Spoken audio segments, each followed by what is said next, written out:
Hello and welcome to this video tutorial. Today I'll be talking about the marker function on MIT App Inventor, so marking a location on the map. I found that the marker function was not very easy to use. It's not intuitive. You have to do sort of some silly things, but I'll show you what I did to get it to work. So to start, I just dragged in a map up here. I have two text boxes to type in the latitude and the longitude, a map it button to show the marker, and finally a clear button to clear all the markers once we're finished. So if we head over to the blocks, I have some housekeeping here. So I've initialized a global latitude to 0, same with longitude. Another thing you have to do is initialize a global marker to whatever you want when you're starting. I just did an empty text box. And so my actual programming, when the map it button is clicked, I have some things like hide the keyboard once the user is done typing, set the global latitude to whatever the user has typed in, same with the longitude, and then afterwards set the text back to just an empty text box.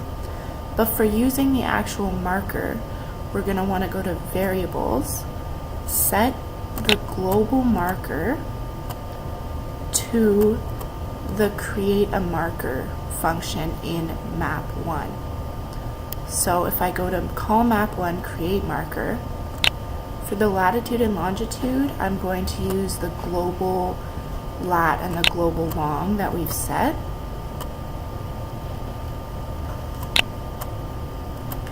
And so that puts the marker on the map. The thing is, it doesn't zoom or it doesn't pan over to where you've actually placed that marker. So the next thing that you have to do is say call map 1 pan to, and use the same latitude and longitude that you've just put on there. And for the zoom, it goes from 1 to 20, with 1 being the most zoomed out and 20 being the most zoomed in. So you can put in whatever you'd like there. I'm just going to put in a 5. Okay, so now that we've got that marker function in, we'll go to the emulator and test it out. Okay, so to test the app, I have the latitude and longitude of the Eiffel Tower open here. So I'm just going to type those in. And then we'll hit map it. And you can see that a marker is placed right where I wanted it to be. So the only issue that we have right now is, as you can see, I've typed in a few more locations, but all the markers we've put on are still there. So if we want to get rid of those markers at any point, we have to go over here to map 1 and find map 1 features.